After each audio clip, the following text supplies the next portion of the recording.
ಕಾಶ್ಮೀರದಲ್ಲಿ ಕೊಡಗು ಮೂಲದ ಯೋಧ ಹುತಾತ್ಮರಾಗಿರುವ ಹಿನ್ನೆಲೆಯಲ್ಲಿ ಈಗ ಯೋಧ ದಿವಿನ್ ಪಾರ್ಥಿವ ಶರೀರ ಅವರ ಹುಟ್ಟೂರಿಗೆ ತಲುಪಿದ್ದು ಸದ್ಯ ಅಂತಿಮ ದರ್ಶನಕ್ಕೆ ವ್ಯವಸ್ಥೆಯನ್ನ ಕಲ್ಪಿಸಿಕೊಡಲಾಗಿದೆ.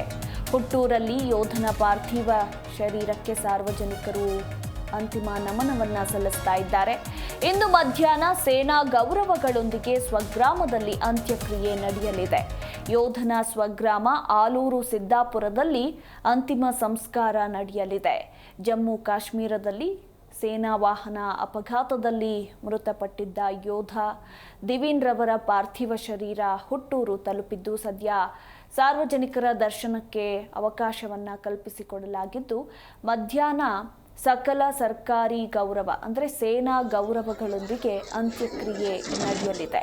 ಕೊಡಗು ಜಿಲ್ಲೆಯ ಸೋಮವಾರಪೇಟೆಯ ಆಲೂರು ಸಿದ್ದಾಪುರ ಗ್ರಾಮದ ನಿವಾಸಿ ಯೋಧ ದಿವಿನ್ ಜಮ್ಮು ಮತ್ತು ಕಾಶ್ಮೀರದಲ್ಲಿ ನಡೆದಂತಹ ಸೇನಾ ವಾಹನ ಅಪಘಾತದಲ್ಲಿ ಒಟ್ಟು ಈ ಮೂಲಕ 4 ಕರ್ನಾಟಕದ ಯೋಧರು ಸಾವನ್ನಪ್ಪಿದ್ದಾರೆ.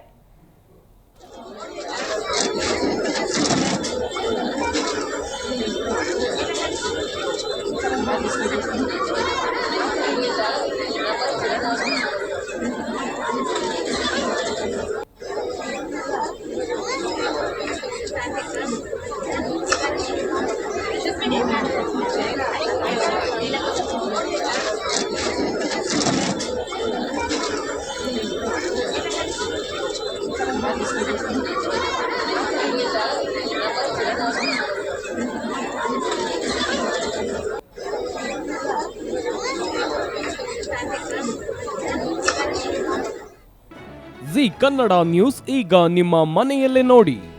ಎಲ್ಲ ಕೇಬಲ್ಗಳಲ್ಲಿ ಈಗ ಲಭ್ಯ.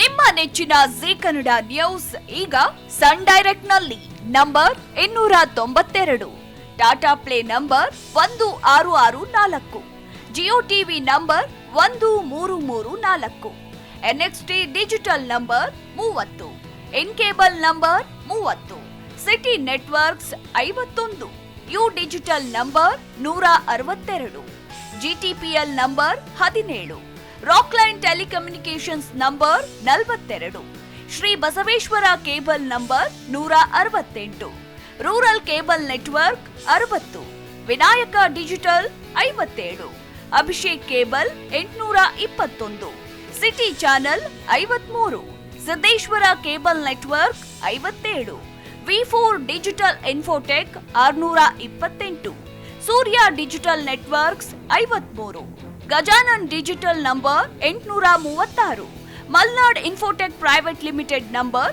56, Metrocast number 830, Victory digital number 167ರಲ್ಲಿ ನೋಡಿ ಆನಂದಿಸಿ.